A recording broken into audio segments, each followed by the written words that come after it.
मैं हूं Vivek Singh, future IITN पे आपका स्वागत है।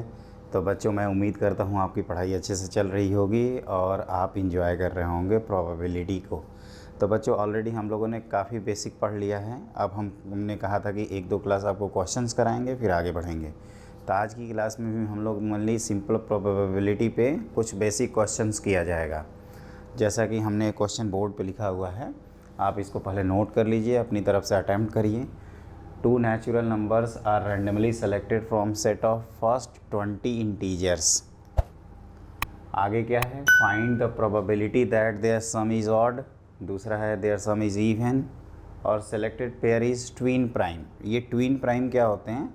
आपको ऐसे दो प्राइम जिनका डिफरेंस जो है, दो प्राइम नंबर हो और जिनके डिफरेंस क्या होने चाहिए? 2 होने चाहिए। जैसे 3 और 5 है, 5 और 7 है।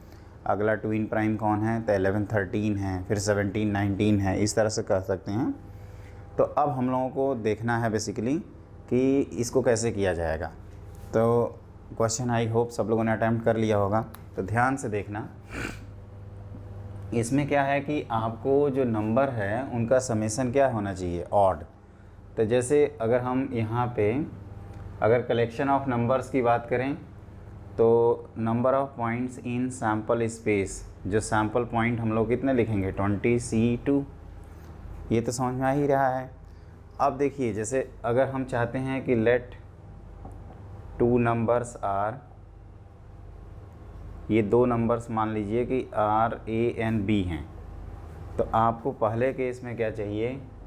A + B आपके इनका समेसन ऑड होना चाहिए। दिस इम्प्लाइज ए दो केस हो सकता है। ए अगर आपका इवन है तो साइमल्टेनियसली बी होना चाहिए ऑड, और उल्टा भी हो सकता है, A is odd and B is even. इस तरह से कर सकते हैं। तो देखो ध्यान से, अगर हम यहाँ पे सैम्पल पॉइंट में मान लीजिए एनी की बात करते हैं इस केस के लिए, तो ये कितना होगा? तो ये बताइए, फर्स्ट 20 नेचुरल नंबर्स में ऑड नेचुरल नंबर्स कितने होते हैं? तो हम लोग कहेंगे 10, और इवन नेचुरल नंबर कितने हैं? तो वो भी 10, 2 4 6, इस तरह से 2 के टेबल हैं। तो यहाँ पे कितना आंसर आएगा? तो एक इवन और एक ऑड लेना है। आप कोई भी इवन कोई भी ऑड ले सकते हैं। तो जैसे ए और बी में कोई ऑर्डर फिक्स नहीं है, जैसे हमने यहाँ पे इग्नोर कर रखा है, तो उसी तरह से यहाँ पे भी इग्नोर कर देंगे। तो कुल मिला के एनी का आंसर आ जाएगा। आप क्या करिए, 10 में से एक उठा लीजिए ऑड और 10 में से एक उठा लीजिए इवन। एक्चुअली क्या है कि जब हम यहाँ पे ऑर्डर को इग्नोर किए हैं तो यहाँ पे भी इग्नोर करना होगा। आप ऐसे कह सकते हैं कि one of the number is even and one of the number is odd. ऐसे सिंपली इसको आप ऐसे लिख सकते हो, that is one number is even and other is odd। तो यहाँ पे फिर क्या होगा? ये हमने लिख दिया। और रिक्वायर प्रोबेबिलिटी, पहले पार्ट का आंसर रिक्वायर प्रोबेबिलिटी, तो ये हो जाएगा आपका कितना होगा बताइए? तो रिक्वायर प्रोबेबिलिटी हम लोग कह सकते हैं कि दिस इज़ 100। ये बेसिकली 100 है ना, और ये कितना है? 20C2, तो 20 × 19/2। तो ये हो गया आपका, ये 0 0 कैंसिल हुआ। और एक बार फिर से चेक कर लीजिएगा, तो ये कितना हो जाएगा फाइनली? 2 2 कैंसिल, 10/19। और दूसरे केस में क्या है? दूसरे पार्ट में आपसे पूछा जा रहा है, ये पहले पार्ट का सोल्यूशन है बच्चों। दूसरे पार्ट के सोल्यूशन में कह रहा है कि सम जो होना चाहिए वो इवन होना चाहिए। तो दोनों के दोनों ऑड या दोनों के दोनों इवन होना चाहिए। तो यहाँ पे रिक्वायर प्रोबेबिलिटी कैसे लिखेंगे? अगर मैं डायरेक्टली लिखूँ तो रिक्वायर प्रोबेबिलिटी, तो नंबर ऑफ़ सैम्पल पॉइंट तो अभी भी आपके 20C2 हैं, और दोनों के दोनों इवन हो जाएं या दोनों के दोनों ऑड हो जाएं। ये सेम नंबर हैं इसलिए आपको कोई फ़र्क नहीं पड़ेगा। तो ये हो गया 90/190। तो ये कितना हो जाएगा? 9/19। अब देखते हैं कि ट्विन प्राइम। तो इसमें लॉजिक क्या है, इस पर समझना। लॉजिक ये है बच्चों कि जैसे आपको फर्स्ट 20 नंबर्स दिए हैं, तो दो नंबर सेलेक्ट करने का जो तरीका होता है वो 20C2 होता है, इसमें तो कोई डाउट है नहीं। अब आपको ये सोचना चाहिए कि सम जो है वो ऑड कैसे आएगा। तो सम ऑड आएगा जब एक नंबर हम इवन लेंगे और दूसरा ऑड ले लेंगे। अगर दोनों के दोनों इवन लेंगे तो सम अपना ऑड नहीं आएगा, दोनों के दोनों ऑड ले लेंगे तभी भी सम अपना ऑड नहीं आएगा। अगर सम ऑड चाहिए तो एक नंबर इवन और एक नंबर ऑड होना चाहिए। तो वही हमने यहाँ पे किया 10c1 इंटू 10c1, क्योंकि फर्स्ट 20 में कितने इवन नेचुरल नंबर्स हैं तो 10, ऑड नेचुरल नंबर्स कितने हैं तो वो भी 10। अब जब सम इवन लाना था तो हमने क्या किया, दोनों के दोनों ऑड उठा लिए, दोनों के दोनों इवन उठा लिया। तो इसमें दो नंबर सेम है तो कोई आपको डिस्क्रिमिनेशन नहीं दिखेगा। तो इसका आंसर है 9/19 और पहले पार्ट का आंसर था 10/19। अब देखिए इसी में तीसरा पार्ट जो है, अब ट्वीन प्राइम कौन है भाई, तो ट्वीन प्राइम के लिए आप कह सकते हो कौन कौन से ट्वीन प्राइम होंगे तीसरे पार्ट के लिए। तो हमने आपसे कहा था ट्वीन प्राइम,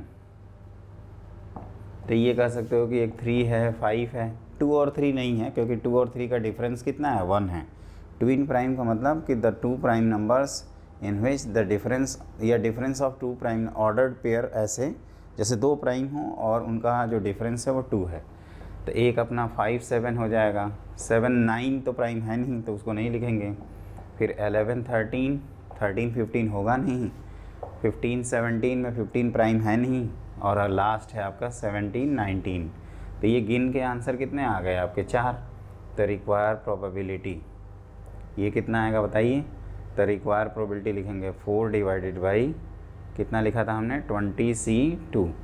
ये तो सेम ही रहेगा हर केस में, तो इसको काउंट कर लीजिए, वो नीचे होता है 190, तो ये हो जाएगा 2 अपॉन कितना होगा बताइए 45। तो इस तरह से हम लोगों ने आंसर लिख लिया। एक बार आंसर चेक कर लेते हैं कि आंसर सही है या नहीं। तो 2/95 हमने लिखा है, ये क्या है, ओहो आई एम रियली सॉरी, ये हो जाएगा आपको 2/95। तो इसमें लॉजिक क्या है समझ में आया। लॉजिक ये है कि आपको 2 नंबर सेलेक्ट करने का आंसर एनसीआर से आ रहा है, और दोनों इवन दोनों ऑड कब होगा, कब एक इवन एक ऑड लेंगे। और ट्विन प्राइम क्या होता है, point to be noted, twin prime 2 number होते हैं बच्चों प्राइम के टर्म्स में। एक तो प्राइम होता है जो नंबर 1 या सेल्फ से डिविजिबल होते हैं, एक होता है आपका रिलेटिव प्राइम। रिलेटिव प्राइम क्या होता है, ऐसे 2 नंबर जिनका HCF जो है, ऐसे 2 नेचुरल नंबर्स कह सकते हो क्योंकि हमें नेचुरल नंबर से ही लेना देना होता है। तो ऐसे 2 नंबर्स जिनका HCF कितना हो 1 हो, उसको कहते हैं रिलेटिवली प्राइम। जैसे 5 और 6 को कह सकते हैं क्योंकि 5 और 6 का HCF जो है 1 है। और ट्विन प्राइम मतलब दोनों मेंबर प्राइम होने चाहिए और दोनों का डिफरेंस आपका कितना होना चाहिए 2 का, ट्विन 2 ऐसे याद रख सकते हैं। तो ये हम लोगों का क्वेश्चन कंप्लीट हो गया। अब हम लोग करते हैं अपना नेक्स्ट क्वेश्चन। तो बच्चों मैंने अगला क्वेश्चन लिख रखा है, अपने पास 4 एप्पल्स हैं और 3 ऑरेंजेज हैं, उनको randomly placed in a line, उनको एक लाइन में रैंडमली प्लेस करते हैं। Find the probability that 2 extremes are oranges. तो बच्चों इसमें क्या होता है ना कि एक पॉइंट आप नोट करिएगा, इन केस ऑफ प्रोबेबिलिटी आपके जो फ्रूट्स हैं वो आइडेंटिकल हों या डिस्टिंक्ट हों, उस पर कोई फ़र्क नहीं पड़ेगा। ये पॉइंट को नोट करना है, इसी वजह से मैं ये क्वेश्चन करा रहा हूँ। वैसे हमने आपसे परमुटेशन कॉम्बिनेशन में ये कहा था कि आप जब भी कुछ नहीं दिया जाता है तो आप उनको डिस्टिंक्ट मानेंगे। तो एक बार क्या करते हैं, इसको आइडेंटिकल मानते हुए ट्रीट करते हैं और एक बार इनको डिस्टिंक्ट मानते हैं। तो जैसे मान लीजिए कि मेथड 1 हम लोग आइडेंटिकल ट्रीट करते हैं। तो ये अपने पास कितने एप्पल हैं, तो ऐसे लिख सकते हैं अपने पास 4 एप्पल हैं और ये 3 ऑरेंजेस हैं। तो NS कितना हो जाएगा यहाँ पे, तो आपको होगा कि 7 ऑब्जेक्ट्स जिसमें 4 एक टाइप के हैं और 2 एक टाइप के हैं, मतलब 3 अदर टाइप के हैं। और ये NS हो गया। अब ऑरेंजेज हमें साइड में चाहिए, तो A O और इधर भी O कर दिया, तो ये लोग तो रिजर्व हो गए।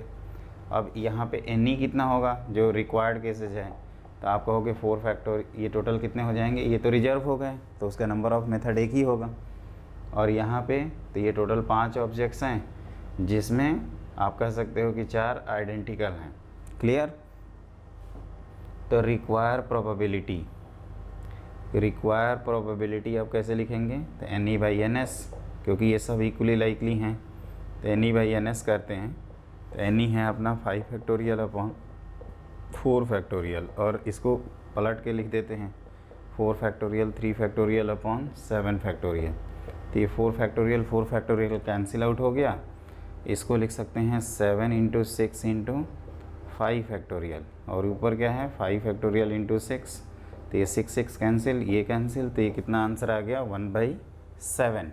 तो इसका आंसर है 1/7। लेकिन देखो ये हमने डिस्टिंक्ट नहीं माना, आइडेंटिकल माना। पॉइंट टू बी नोटेड, ये बार बार मैं कह रहा हूँ ना, इसको थोड़ा ध्यान दीजिएगा। क्वेश्चन में कुछ है नहीं, बस मैं एक लॉजिक समझाना चाहता हूँ कि एडवांटेज क्या मिलता है आपको प्रोबेबिलिटी में। इस पॉइंट का आप ध्यान रखिएगा। तो देखिए मेथड 2, अगर हम सबको डिस्टिंक्ट मानते हैं, जैसे A1, A2, A3, A4 और O1, O2, O3, इस तरह से अगर लिख देते हैं तो यहाँ पे NS कितना हो जाएगा, तो आप कहोगे टोटल 7 ऑब्जेक्ट्स हैं, तो 7 फैक्टोरियल। अब क्या होगा कि जब हम ये लिख रहे हैं, मान लीजिए कि आपने ये आपके 7 ऑब्जेक्ट हैं, तो ये 2 को फिक्स करने का कितना होगा, तो 3 में से कोई भी 2 सेलेक्ट कर लेते हैं और 2 को अरेंज कर देते हैं। ध्यान देना इसको। और उसके बाद कितने ऑब्जेक्ट्स बचेंगे, तो कहोगे कि 3 चले गए टोटल, 2 चले गए और टोटल थे 7, तो बचे कितने, तो 5 बचे, तो ये हो गया 5। तो ये हो जाएगा आपका NE। अब यहाँ पे अगर रिक्वायर प्रोबेबिलिटी की बात करें तो NE/NS, तो ये क्या है 3 दूनी 6, तो 6 into 5 factorial whole divided by, इसको लिख सकते हैं 7 इंटू 6 इंटू 5 फैक्टोरियल। तो ये 5 फैक्टोरियल कैंसिल, 6 कैंसिल, आंसर कितना आ जाएगा 1/7। तो एक चीज़ आप नोटिस किया, आपने कुछ नोटिस हुआ, क्या नोटिस किया बताओ। तो बच्चों हम लोगों ने ये नोटिस किया कि फ्रूट्स को आइडेंटिकल माने या डिस्टिंक्ट माने, आपके दोनों केस में आंसर क्या है, सेम है। जिसको मैं पिछली क्लास में आपको बता रहा था कि यहाँ पे आइडेंटिकल और डिस्टिंक्ट का प्रोबेबिलिटी में ज़्यादा फ़र्क नहीं पड़ता है। क्यों? क्योंकि आप वही चीज़ें NS में भी काउंट करते हो और उसी तरह से आप NE में भी काउंट करते हो, और रेशियो लेते समय वो पार्ट कैंसिल आउट हो जाता है, जैसा कि यहाँ पे हुआ। और ये कैसे लिखें, यहाँ तो कोई डाउट नहीं होगा। कई स्टूडेंट्स सोच रहे हैं ये कैसे लिख दिया, इसी से कर रहे हैं। तो मैं बता रहा हूँ, देखो हम लोगों को ये 3 ऑरेंज थे, तो 3 में से 2 का सिलेक्शन किया और 2 इंट पे फिक्स कर दिया। वैसे भी जानते हैं पहले इंट पे 3 और दूसरे इंट पे 2, 6 मेथड होंगे, ये 6 ही है ना। और जो 5 बच गए उनको 5 को कहीं भी बीच में अरेंज कर सकते हैं 5 फैक्टोरियल से। तो ये हो गया NE और ये हो गया NS, और आंसर कितना आ गया आपका अगेन 1/7। तो ये आप लोगों को क्लिक किया। यहाँ से बच्चों इसीलिए कहते हैं कि प्रोबेबिलिटी रिलेटिवली परमुटेशन कम्बिनेशन के रिस्पेक्ट में आसान है। अब PNC में केवल NS लिखना होता है, तो देख ही रहे हैं आइडेंटिकल के केस में ये है NS और डिस्टिंक्ट के केस में ये अंतर आ गया। उसी तरह से NE भी अलग अलग आ रहा है, लेकिन आपका जो रेशियो है वो क्या आ रहा है, सेम आ रहा है। तो इसी बात पे आप करते हैं अपना नेक्स्ट क्वेश्चन। तो लिखिए अगला क्वेश्चन। दोस्तों हमने तीसरा क्वेश्चन लिख रखा है। इसमें क्या है कि आपको फर्स्ट 6 नेचुरल नंबर दिए हैं, 1 2 3 4 5 6। उसमें से हम क्या कर रहे हैं, 2 नंबर सेलेक्ट कर रहे हैं। आपको प्रोबेबिलिटी बतानी है कि दोनों नंबर जो हैं वो को प्राइम हो या रिलेटिवली प्राइम हो।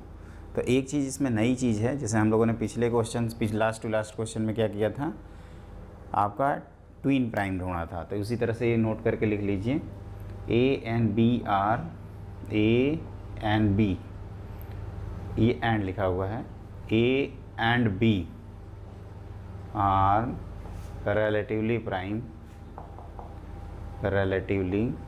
prime और co-prime if HCF of highest common factor AB equal to 1। जैसे फॉर एग्जांपल आपका 3 and 5 है, अगला एग्जांपल 5 and 6 है। इस तरह से कोई भी 2 नंबर 8 और 9 भी ले सकते हो। ऐसा भी हो सकता है कि हमारे जो नंबर हैं वो दोनों के दोनों नॉन प्राइम हो, हमें HCF से केवल मतलब है। ये पॉइंट आप ध्यान रखिएगा। और कौन सा नहीं होगा, तो जैसे 6 और 9 नहीं हो सकता, ये गलत हो जाएगा कॉम्बिनेशन, क्योंकि यहाँ हाईएस्ट कॉमन फैक्टर कितना आएगा, 3 आएगा। तो ये पॉइंट आप याद रखिएगा। तो अब देखते हैं इसको कैसे करते हैं, ठीक है ना। तो इसको एकदम एग्जैक्टली देखा जाए तो देखो यहाँ पे अगर NS की बात करें तो 6 में से आप क्या करोगे, 2 का सिलेक्शन कर दोगे और ये आपका आ जाएगा 15। लेकिन E जो है, मान लीजिए अगर ऑर्डर्ड पेयर में सारे नंबर्स को लिखना हो, क्योंकि ये रिलेटिवली प्राइम है और रिलेटिवली प्राइम का बच्चों कोई फार्मूला नहीं होता और ट्विन प्राइम का, तो उसको हमें लिखना होगा। तो 1 का कॉम्बिनेशन 2 अलग अलग नंबर्स हैं, तो क्या क्या लिख सकते हैं, तो 1 2 1 3 1 4 1 5 और 1 6। ये हो गया इंक्रीजिंग ऑर्डर में लिखेंगे। 2 1 कर चुके हैं ऑलरेडी, तो 2 3 2 4 नहीं लिख सकते क्योंकि HCF आपका कितना आएगा, 2 आ जाएगा। तो 2 6 भी नहीं लिख सकते, 2 6 तक हो गया। अब 3 4, उसके बाद 3 5, 3 6 नहीं लिख सकते, और फिर 4 5 4 6 अगेन नहीं लिख सकते हैं, और फिर 5 6। तो ये है नंबर, एक बार गिनिए ये कितने हुए। तो ये 3 3 6 3 9, और ये कितने हो गए, 2 11। तो NE कितना है आपका, तो 11 है। तो रिक्वायर प्रोबेबिलिटी यहाँ पे लिखेंगे, रिक्वायर प्रोबेबिलिटी इज़ 11/15। लेकिन सवाल ये उठता है कि आप सोच रहे होंगे कि ये NE क्या है। तो E है selected numbers are twin primes. और एक चीज़ मैं बार बार बच्चों बोलता हूँ, जब हमने यहाँ पे सिलेक्शन लिया है तो ऑर्डर इग्नोर कर दिया है, मतलब 1 2 और 2 1 हमारे लिए सेम है।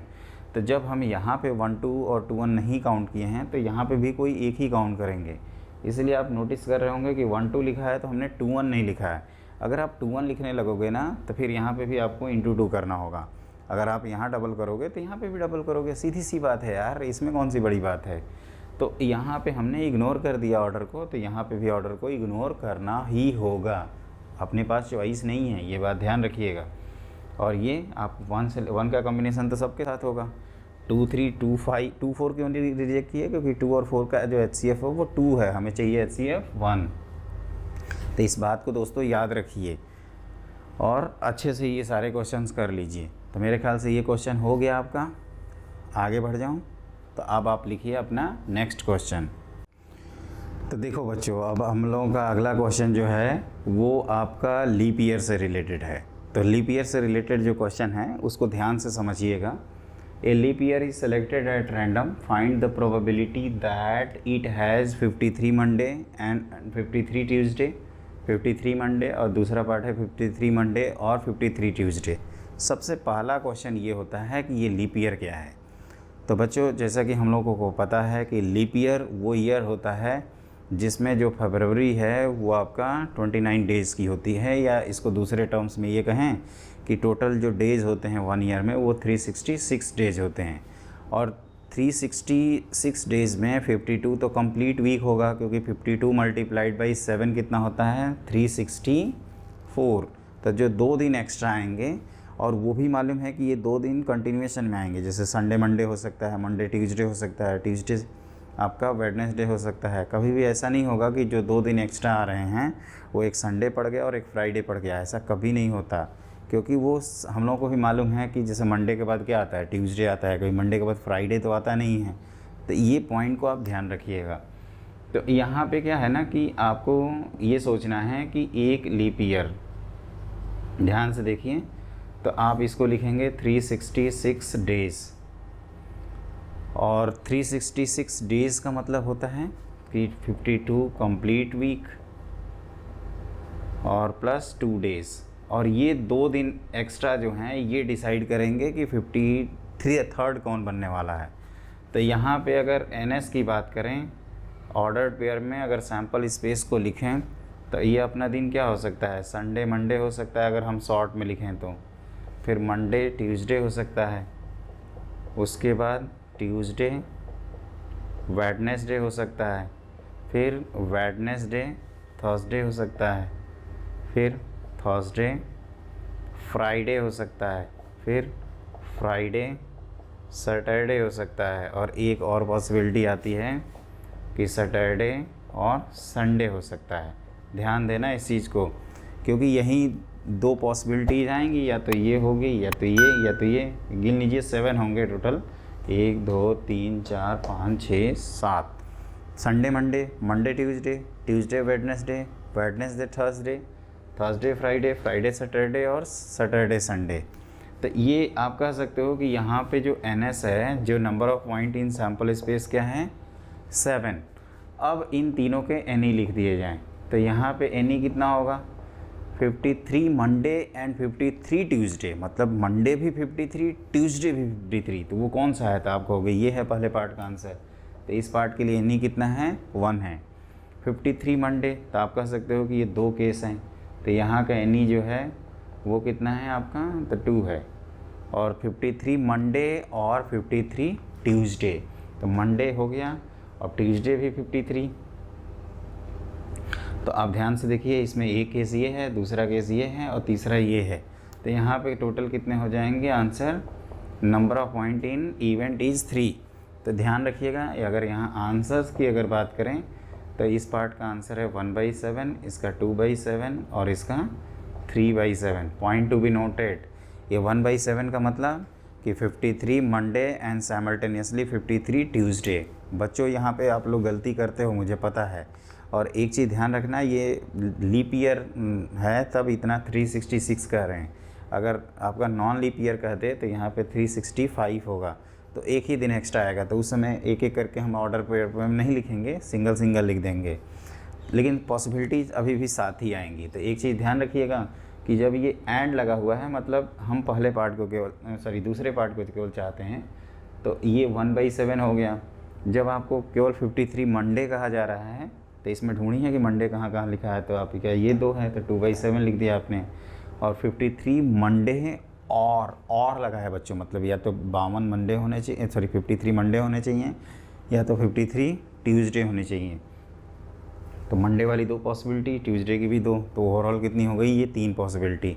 तो लास्ट पार्ट का आंसर हमने क्या लिखा बच्चों? लास्ट पार्ट का आंसर, तो आंसर लिखा है हमने 3, तो ये हो गया 3/7। तो ये मेरे ख्याल से कंसेप्ट सब लोगों को क्लियर हो गया, सबको क्लियर हुआ। अब लिखिए आप अगला क्वेश्चन। तो देखो बच्चों, जो नेक्स्ट क्वेश्चन है इसमें आपसे ये कहा जा रहा है कि जो अपना इंटीजर सेट है, जो भी अपना इंटीजर सेट है, उसमें हम क्या कर रहे हैं कि कोई भी नंबर पिक कर रहे हैं और उसका पावर 4 कर दे रहे हैं, तो लास्ट डिजिट 6 आ जाए उसकी प्रोबेबिलिटी निकालनी है। ये थोड़ा सा क्वेश्चन बच्चों ध्यान रखिएगा, क्योंकि अगर हम बात करें तो सेट ऑफ इंटीजर्स कितने होते हैं? तो सेट ऑफ इंटीजर्स होते हैं आपके infinite. There are infinite set of, मतलब infinite numbers in set of integers. तो आप कह सकते हो कि सर ये फिर कैसे हो पाएगा क्वेश्चन? तो जब इस तरह का एक यूनिफॉर्म डिस्ट्रीब्यूशन हो तो प्रोबेबिलिटी क्या करते हैं हम लोग? एक सैम्पल का निकाल लेते हैं, मतलब एक ऐसा सैम्पल सेलेक्ट करेंगे जिसमें सभी टाइप के इंटीजर्स पॉसिबल हों। तो जैसा कि बच्चों अगर इंटीजर्स की बात करें तो आपका 1 से 10 तक सेलेक्ट कर सकते हो, 0 से 9 तक कर सकते हो, फिर या 11 से 20 तक कर सकते हो, उससे कोई फ़र्क नहीं पड़ेगा। तो अब हम लोग क्या करते हैं, ध्यान दीजिएगा यहाँ पे, पॉइंट टू बी नोटेड। अब ऐसे केसेस में हम लोग एक सैम्पल कलेक्ट करते हैं। तो मान लीजिए अपना जो इंटीजर है वो शुरू के जो डिजिट्स हैं उसी को मान लेते हैं, 1 2 3 4 5 6 7 8 9 और बस इतना ही होगा। तो NS कितना हो गया ऐसे क्वेश्चंस का? तो 10, ज़्यादा से ज़्यादा 100 लिख सकते हैं, 1000 लिख सकते हैं। लेकिन याद रखना यूनिफॉर्म ऐसा नहीं होगा कि हम 1 को 10 बार काउंट कर लिए और 2 को 1 बार काउंट करेंगे, ऐसा कभी नहीं होगा। अगर आप 1 को 10 बार लिए हो ना, तो 2 को भी 10 बार लेना होगा, 3 को भी 10 बार लेना होगा। आप ये बताओ, आप पार्शियलिटी कैसे कर सकते हो इंटीजर का? इसने कोई पाप किया है क्या? इसने कोई पाप किया है? नहीं। आप कहोगे कि सर जब 1 को हमने 1 बार लिखा तो 2 को भी 1 बार लिखेंगे, 0 को भी 1 बार लिखेंगे, इसमें कौन सी बड़ी बात है? तो ये पॉइंट आप ध्यान रखना। अब हम लोग क्या करते हैं, ये जो पावर 4 है और यहाँ पे लास्ट डिजिट लिखते हैं, है ना? तो मैं ऐसे लिख देता हूँ, यहाँ पे लास्ट डिजिट और पावर 4। तो जैसे 1 मान लीजिए इधर सेलेक्ट किया होंगे तो उसका, या 0 से ही स्टार्ट करते हैं, तो 0 की लास्ट डिजिट क्या होगी? 1। कहोगे पागल हो गए हैं सर, 0 जब रहेगा तो लास्ट डिजिट भी कितना आएगा? 0। क्लियर?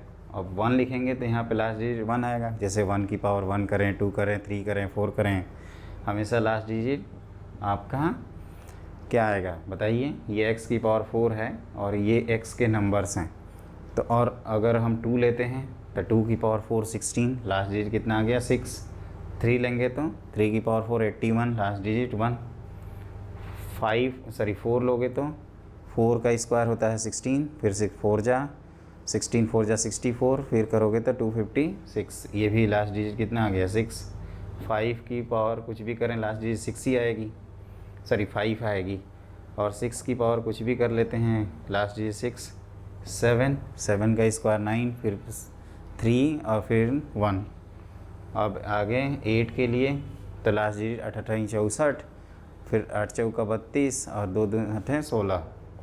फिर 9 के लिए लास्ट डिजिट 9 81, ये वो 1 आएगा और हो गया ये इसके मतलब। अब देखो इसमें 6 कितनी बार आया है, तो 1, ये 2, ये 3 और ये कितने हैं 4। मतलब लास्ट 4th पावर की अगर लास्ट डिजिट ढूंढें तो 6 4 बार आया है, 1 भी आपका 4 बार आया है और एक 0 आया है और एक 5 आया है। तो इस पर भी बहुत अच्छे अच्छे क्वेश्चंस बनाए जा सकते हैं। तो यहाँ हम सीधे सीधे प्रोबेबिलिटी लिख देंगे। ध्यान दीजिएगा यहाँ पे, है ना, गोल मोल मत करिए। तो कितने केस आए थे 4। अगर पूछता कि लास्ट डिजिट 1 आनी चाहिए तो वो भी हम लोग 4/10 लिखते। अगर पूछता कि लास्ट डिजिट आपका 5 आना चाहिए तो आंसर 1/10 लिखते। अगर पूछता कि लास्ट डिजिट 0 आना चाहिए तो आंसर क्या लिखते 1/10 लिखते। तो ये बच्चों ध्यान रखना, इसमें क्या किया हमने, पूरे अपने सेट ऑफ इंटीजर्स को एक सैम्पल इकट्ठा कर लिया और जिसमें 0 से 9 तक के इंटीजर्स लिए। आप कह सकते हो कि सभी टाइप के इंटीजर्स। आपको याद होगा हमने आज ही की क्लास में क्वेश्चंस कराया था कि आइडेंटिकल अगर आप सैम्पल स्पेस में चीज़ें ट्रीट करते हैं तो आपको इवेंट में भी करना होगा, और अगर डिस्टिंक्ट आपने सैम्पल स्पेस में ट्रीट किया तो इवेंट में भी डिस्टिंक्ट ट्रीट करना होगा। सिमिलर लॉजिक से यहाँ पे क्या है कि आप जो सेट ऑफ इंटीजर्स हैं, आप कह सकते हो कि सेट ऑफ इंटीजर्स में आपको हर टाइप के एक एक इंटीजर सेलेक्ट कर लेते हैं और एक गिवन सैम्पल की प्रोबेबिलिटी निकाल लेते हैं, क्योंकि प्रोबेबिलिटी होता है रेशियो। जैसे मान लीजिए कि मेरा जो भी है, मेरा एग्ज़ाम में सेलेक्ट होने की प्रोबेबिलिटी है 30%। अगर मैंने ऐसे बोल दिया तो 3/10 मतलब 10 में 3 सिलेक्शन के चांसेज हैं। अगर मैं 100 करूँगा तो कहोगे कि 30 है, अगर मैं 1000 करूँगा तो कहोगे 300 हैं। तो आपने जैसे डिनोमिनेटर को बढ़ाया, सिमिलर रेशियो में आप क्या कर रहे हो, न्यूमरेटर को बढ़ा रहे हो। तो यहाँ पे भी हमने वही किया है, एक सिंपल सा सैम्पल इकट्ठा कर लिया जिसमें 0 से 9 थे और इसी में हमने पावर 4 करके लास्ट डिजिट प्रेडिक्ट कर लिया। वैसे ये क्वेश्चन बहुत आसान होता है, लेकिन जब आता है ना एग्जाम में तो जो स्टूडेंट नहीं किए हैं उनको समझ में नहीं आता, ऐसे करके सिर पकड़ लेते हैं और कहते हैं क्या हो गया, ये कहाँ से स्टार्ट करेंगे, कुछ तो मेंशन ही नहीं है। कई होते हैं कहते हैं कि सर क्वेश्चन ही गलत था, हम बिना अटेम्प्ट किए चले आए ये सोच के कि अच्छे से हमें बोनस मिलेगा, और पता चला बोनस, अरे भैया कॉम्पिटिटिव एग्जाम में बोनस का और रिजेक्शन का कोई मतलब नहीं है, क्योंकि वो रिलेटिवली सबके मार्क्स काउंट होते हैं। अगर आप अपने को डिफ्रेंशिएट करेंगे थोड़ा सा, मतलब dy/dx अपने को नहीं करना है बच्चों, मतलब अब दूसरों से अगर थोड़ा सा बेहतर दिखाओगे तभी ना होगा सिलेक्शन। ये चीज़ ध्यान रखिएगा। हमारा काम है एक बार आपको एक्सप्लेन कर देना और आपका काम है चुपचाप एक बार अच्छे से पढ़ लेना, ज़्यादा दिमाग नहीं लगाना, अच्छे से रिवाइज़ करना और एग्ज़ाम में फोड़ के आना। तो ये बात आप लोगों को क्लियर हो गई। एवरीथिंग इज़ ऑल राइट, मैं अपनी तरफ से ओके समझूँ, डन।